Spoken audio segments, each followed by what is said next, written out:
Hi, welcome to my YouTube channel, Empowering Women in Midlife. I am Hélène Stellian, the Midlife Mentor and your host.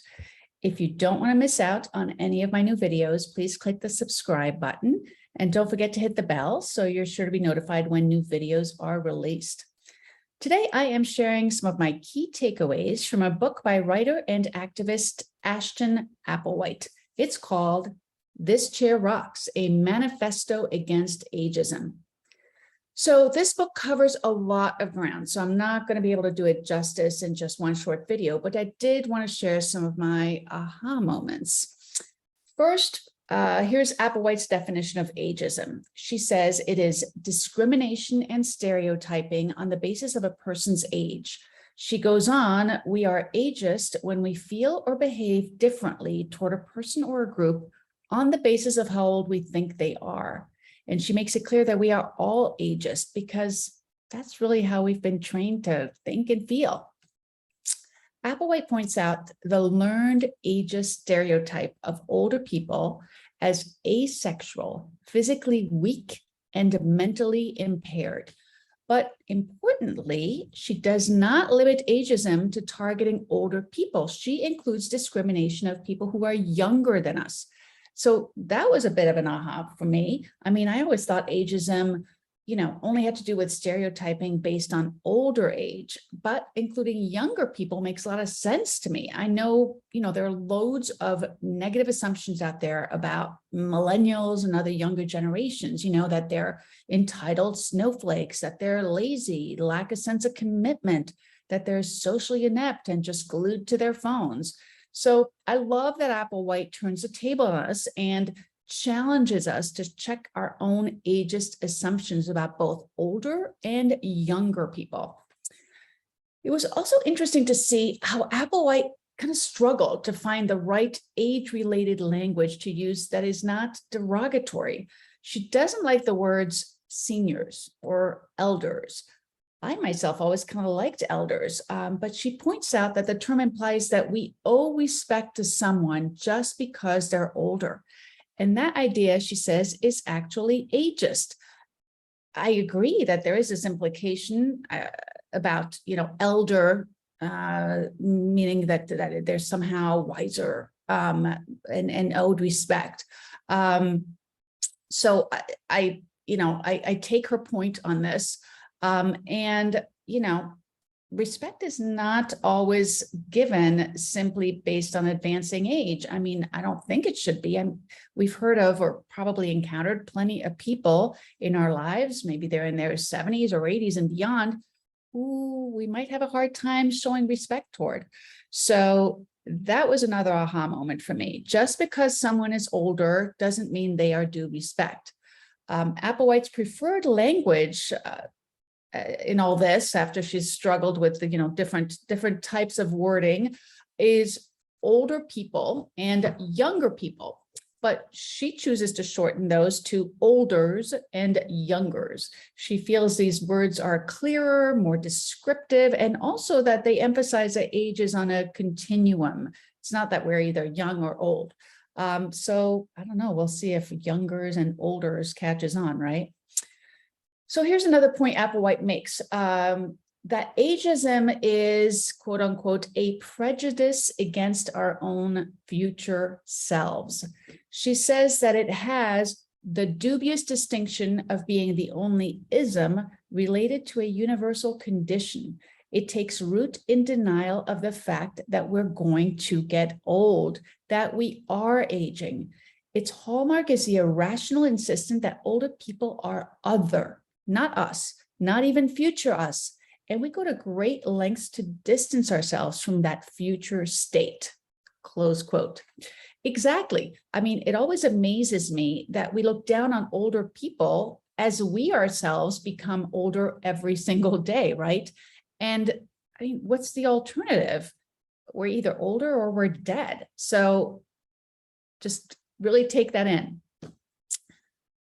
Now, Applewhite digs into this hostility further. She calls it self-disgust. She says, quote, as children, we can't imagine that our speech will someday quaver, our skin will crease, and our gait will falter. but over time, it gets harder to sustain that illusion. A punitive psychological bind tightens its grip. Unless or until we come to terms with the transition, we hate what we are becoming. That's the nature of prejudice, always ignorant, usually hostile. It begins with a distaste for others, and in the case of age, as opposed to race or sex, it turns into a distaste for oneself. This self-hatred takes many forms. It's manifest in the widespread effort to pass for younger, the way people of color have passed for white and gay people for straight. Behavior spurred both by the desire to protect ourselves from discrimination and by internalized disgust, close quote. Wow, right? When we paint old age as something to be dreaded, when we associate it with impairment and insignificance, no wonder we cling to our youth and project a growing self-loathing out into the world. So that was a real aha for me. Applewhite also shares her dismay at the value we place on successful aging. We've all seen the images of vibrant, silver-haired, active, smiling couples. The problem, she points out, is that this sets an unreasonable standard for us and suggests that less successful agers are responsible for their circumstances. The truth is, many people experience barriers like poverty, inadequate healthcare, and education that make it difficult for them to live up to this standard of successful aging. So I thought that was an important point. I also love the real-life examples Applewhite gives of ways in which we belittle older people. After reading them, I'm so much more aware of how we perpetuate ageism in the way we speak to and about older people, including ourselves. So here are a few points that stood out for me. Applewhite calls out elder speak. That's the habit of calling an older person, sweetie or dearie. She says this reinforces stereotypes of incapacity and incompetence. I mean, I've heard people say of an older woman, oh, she's so cute, like she's a child, and that's not okay. Applewhite implores us not to say, you look great for your age. It implies that we're all supposed to look a certain way at a certain age. She points out that we all age differently. And she says, if we line up a random bunch of 70-year-olds, we'll see a vast range in appearance. She says, instead of saying you look great for your age, just say you look great. Another point Applewhite makes is that there is no such thing as age appropriate.